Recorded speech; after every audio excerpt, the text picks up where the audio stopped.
சீக்வன்ஸை புரிஞ்சு கொள்ளுங்க. முதல்ல என்ன ஆச்சு? சிலுவை மரணம். இயேசு கிறிஸ்துடைய முதல் வருகை கிறிஸ்துமஸ் நடக்குது. அவர் என்ன பண்றாரு? சிலுவையிலே அவரை மரிக்கிறார். நமக்காக அவர் மரித்து உயிரோடு எழுந்து போகிறார். ரெண்டாவது, இப்ப நாம் எந்த காலத்துல இருக்கிறோம்? Search age. இப்ப நம்ம எந்த காலத்துல இருக்கிறோம்? சபையின் காலத்துல இருக்கிறோம். சபையின் காலத்துல இருக்கிறோம். சபை காலம் முடிஞ்ச உடனே என்ன நடக்கும்? ரகசிய வருகை நடக்கும். ஆனால் என்னை இன்றைக்கு நீங்க மன்னிக்கணும். நம்ம அடிக்கடி என்ன சொல்றோம் தெரியுமா? ரகசிய வருகை ரகசிய வருகைன்னு சொல்றோம். இது ரொம்ப தப்பு. இது இயேசுடைய இந்த வருகை வருது பாத்தீங்களா, அது ரகசிய வருகை இல்லை. That is not an secret event, that is a global event. அது என்னது? இயேசுடைய வருகை இருக்கு பாருங்க. இப்போ வரும் ராப்சர் இருக்கு இல்லையா, அது சீக்ரெட் மிஷன் கிடையாது. அது சீக்ரெட் மிஷனா இல்ல, அது ஒரு குளோபல் மிஷன். குளோபல் மிஷன் என்னென்ன? நம்ம இப்போ வாசித்தோமே ஒரு வசனம், அதுல என்ன பார்த்தோம்? கர்த்தர் என்ன பண்ணுவாரு? வானத்துல ஆறாவாரத்தோட வருவார். ஆறாவாரத்தோட என்ன அர்த்தம்? பயங்கரமான ஒரு சத்தம் வரும். பிரதான தூதன் எக்காலம் ஊதுவார். பிரதான தூதன் எக்காலம் ஊதுவார். சோ ஏதோ ஒரு சீக்ரெட்டான விஷயம் கிடையாது. அப்புறம் கல்லறைகள் எல்லாம் பிளக்கப்பட்டு உள்ள இருக்கிறவங்க எல்லாம் எழுந்து வருவாங்க. சோ பிலீவர்ஸ் அண்ட் நான் பிலீவர்ஸ் கண்களால் பார்த்து சாட்சி சொல்லக்கூடிய அளவுக்கு அது வருகை இருக்கும். அதுக்கு போயிட்டு நம்ம ரகசிய வருகைன்னு சொல்றோம் இல்லையா, அது தப்பு. ரகசிய வருகை இல்லை, அது ஒரு குளோபல் ஈவெண்ட். அதாவது எல்லாரும் பார்க்கிற வருகை. சோ அது வரும். ரெண்டாவது, இப்ப நம்ம இந்த காலகட்டத்திலாம் இருக்கிறோம். ரகசிய வருகைக்கு பிறகு என்ன நடக்கும் அப்படின்னு சொன்னா, உபத்திரவ காலம் நடக்கும். இனிமேல் நீங்க வீட்டில் போய் ரெவலேஷன் படிக்கும்போது இந்த ஒரு சின்ன சம்மரியை மாத்திரம் வச்சுட்டு பார்த்தீங்கன்னா புரியும் என்ன நடக்கும். உபத்திரவ காலம் நடக்கும். ஏன் நான் இந்த செய்தியை நான் சொல்லுகிறேன் அப்படின்னு சொன்னா, நம்ம பார்க்கிறோம் அப்படின்னு சொன்னா, நீங்கள் அந்த உபத்திரவ காலத்திலிருந்து தப்பிக்க வேண்டும் என்று தேவன் இந்த இடத்துல இப்பொழுது பேசிக் கொண்டிருக்கிறார். ஹல்லேலூயா. நம்ம என்ன செய்யணும்? உபத்திரவ காலத்திலிருந்து தப்பிக்கணும். அதை தப்பிக்கணும் அப்படின்னு சொன்னா ராப்சர்ல எடுத்துக்கொள்ளப்பட வேண்டும். இயேசு வரும்போது நாம மறுரூபமாக்கப்பட்டு அங்கே போகணும். அந்த உபத்திரவ காலம் இருக்கும், அது 7 ஆண்டுகள் இருக்கும். 7 ஆண்டுகள் உபத்திரவ காலம் முடிச்சிட்ட பிறகு மறுபடியும் என்ன வருவாரு? இயேசு வருவார். அடிக்கடி நம்ம சில மிஸ்கான்செப்ஷன், சில தவறான இதை புரிஞ்சுக்கிறோம். ஆண்டவரே உங்களுடைய 2வது வருகையை எடுத்துக்கொள்ளுங்கள். உங்கள் 2வது வருகையில நோ, 2வது வருகையில நாம் எடுத்துக்கொள்ள போவதில்லை. 2வது வருகையிலே இங்க ராப்சர்ல போனோம் பாத்தீங்களா, நம்ம 7 வருஷம் பரலோகத்தில் இருப்போம் இல்லையா இயேசுவோட கூட. அவர் 2ஆம் வருகை வருவாரே, அப்போ அவரோட கூட நாமும் வரப்போகிறோம். ஹல்லேலூயா. இப்ப சொல்லுங்க, அந்த ராப்சர் 7 வருடம் ட்ரிபுலேஷன் காலத்துல பூமியில இருந்து கஷ்டப்பட போகிறோமா? இல்லை, இயேசுடைய அந்த வருகையில ரகசிய வருகை இல்ல ராப்சர், அதுல எடுத்துக்கொள்ளப்பட்டு பூமியுடைய கஷ்டங்களை எல்லாம் பார்க்காம இயேசு கிறிஸ்து மறுபடியும் திரும்பி அந்த 7 வருடங்களில் நடக்கிற விஷயங்கள்லாம் ரெவலேஷன் சாப்டர் 4 இருந்து 21 வரைக்கும், 4வது அத்தியாயத்திலிருந்து வெளிப்படுத்தின விசேஷத்திலிருந்து 20வது அதிகாரம் வரைக்கும் அந்த 1வது எக்காலம் ஊதப்படுகிறது, 2வது எக்காலம் ஊதப்படுகிறது, அதெல்லாம் நடக்குது. அந்த நேரத்தில் நாம் இந்த பூமியில இருக்க வேண்டிய அவசியம் இல்லை. இருந்தீங்க அப்படின்னு சொன்னா முடிஞ்சுது. அந்த பயத்தை இன்று நான் உங்கள் மனதில் வைக்க போகிறேன். அந்த பயத்தை நான் உருவாக்க போறேன். அந்த பயம் நமக்கு வந்தது அப்படின்னு சொன்னா, ஐயோ ட்ரிபுலேஷன் காலம், கர்த்தர் சொல்றாரு மகா உபத்திரவத்தின் காலம் சொல்றாரு. இயேசு சொல்லுற ஒரு இடத்துல மகா உபத்திரவத்தின் காலத்துல நீங்கள் வேண்டிக் கொள்ளுங்கள். அந்த இடத்துல என்ன பண்ணுவாங்கன்னா, சாவு கிடைக்காதான்னு சொல்லி மலைகளிடத்துல போய் என் மீது கல் விழுந்து சாக மாட்டோமான்னு எதிர்பார்ப்பார்கள். யார்? கிறிஸ்தவர்கள். அப்ப பிரதர், கிறிஸ்தவர்கள் அந்த 7 காலங்களில் இருப்பாங்களா? 7 ஆண்டுகளில் அவர்களும் இருப்பார்கள். நம்ம பார்ப்போம். சோ 2ஆம் வருகையில ஆண்டவரே 2ஆம் வருகையில எடுத்துக்கொள்ளணும்னு சொல்லாதீங்க. 2ஆம் வருகையில உம்மோடு கூட நான் மறுபடியும் பூமிக்கு நான் வர வேண்டும். ஆனா ராப்சர்ல எடுத்துக்கொள்ள இந்த சீக்வன்ஸ் நம்ம மறந்து விடக்கூடாது. அது வந்துட்ட பிறகுதான் 1000 ஆண்டு காலங்கள் இந்த பூமியிலே இயேசுவோட கூட ராப்சர்ல போனவங்க இந்த 7 ஆண்டுகளில் 7 நான் ஒரு கேள்வி கேட்கிறேன்.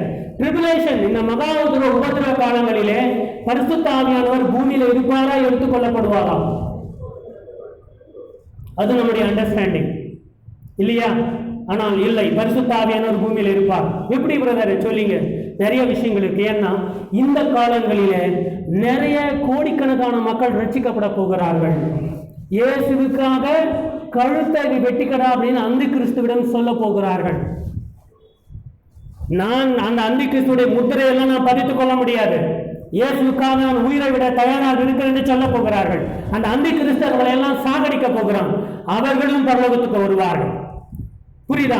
சோ இந்த 7 ஆண்டு காலங்களிலும் ஏன்னு சொன்னால் இந்த ட்ரிபுலேஷன் காலத்துல ரட்சிப்பு உண்டு, ரட்சிக்கப்படுவார்கள் என்று சொன்னால் யார் இருக்கணும்?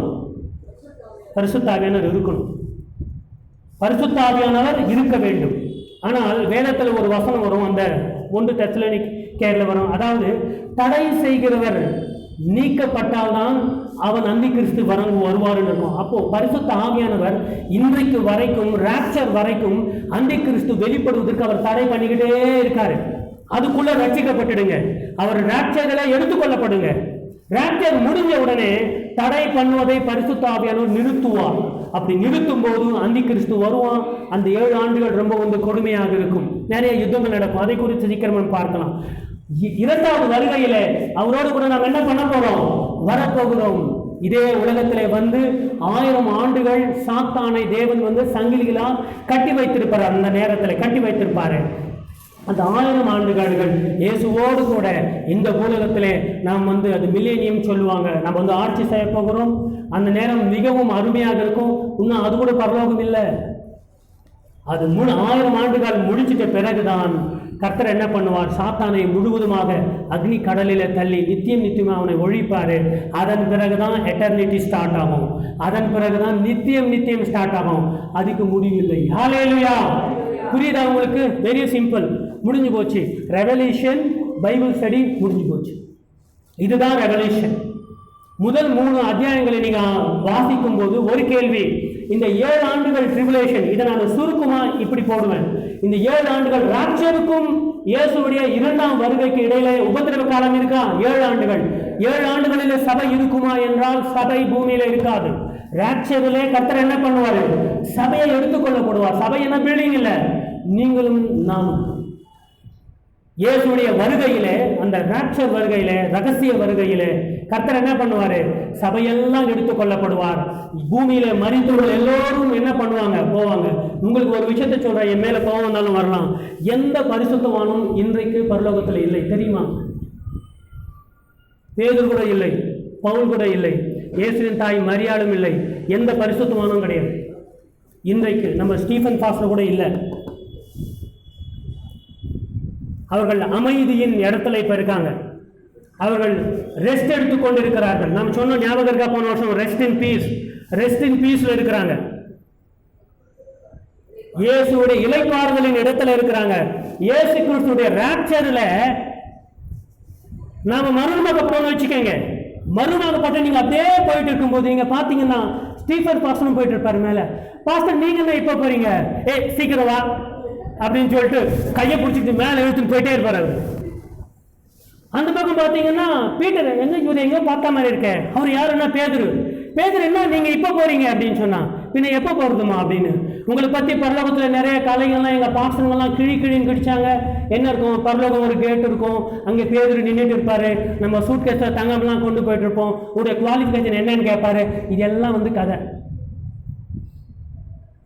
இதெல்லாம் கதை.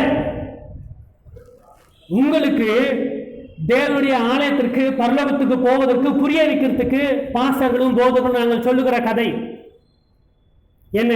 அங்க எல்லாமே எல்லோரும் இருக்கிறது போல எல்லாமே எல்லா மக்களும் எப்படி இருப்பாங்கன்னா, இப்போ அவர்கள் இளைப்பாறுதலில் இருப்பாங்க. இளைப்பாறுதலா என்ன தெரியுமா? நம்முடைய ஸ்டீஃபன் பாஸ்டர் இப்போதைக்கு 13 ஆண்டுகள் ஆகிறதா இல்லையா? அவர் கர்த்தருக்குள் கண்ணை மூடினார். இயேசு கிறிஸ்து வரும்போது உடனே எழுந்திருப்பாரு. இப்பதான் நான் செத்தனை, இப்பதான் நான் கண்களை மூடினேன்னு பார்ப்பாரு. ஆனால் எத்தனை ஆண்டுகள் ஆனதோ அவருக்கு தெரியாது. அதே போலத்தான் பேதுருவும் சரி, பவுலும் சரி, இயேசுவின் தாயும் கூட. நிறைய பேர் ரோமன் கத்தோலிக்கர்கள் ரட்சிக்கப்பட்ட பிறகு அவர்களும் இயேசு கிறிஸ்துவோட ராப்சர்ல போகும்போது ஒரு இது மாதிரி நம்ம ஒரு துணி போட்டுக்கிட்டு ஒரு தாய் அப்படியே பரலோகத்தை எடுத்துக் கொள்ளப்படுவாங்க.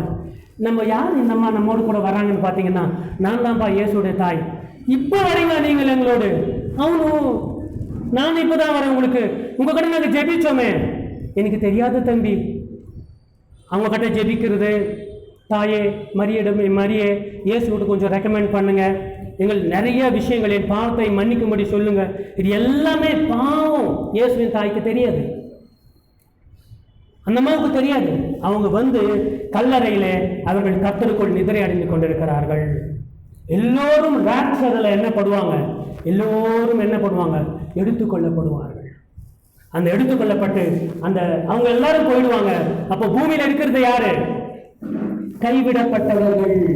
இப்போது ஒரு வீடியோல பார்த்தோம் இல்லையா, அந்த பாஸ்டர் எடுத்துக்கொள்ளப்பட்டாச்சு. சபையில இருக்கிற ஒரு 99% மக்கள் போயாச்சு. ஒரு 4 பேர் இருந்துட்டாங்க. அந்த 4 பேர் படுகிற பாடுகள் இருக்கு பாருங்க, பயங்கரமா இருக்கும். அந்த 4 பேர்ல கூட சில பேர் இந்த உபதிரவ காலத்துல ரட்சிக்கப்பட முடியும், ரட்சிக்கிறதுக்கு வாய்ப்பு இருக்கு.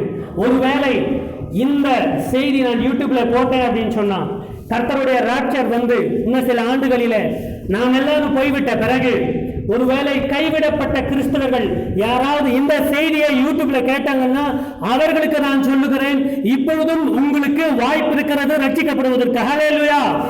இந்த வீடியோவை அவங்க பார்த்தாங்க அப்படின்னு சொன்னா இப்பொழுது அவங்களுக்கு வாய்ப்பு இருக்கு.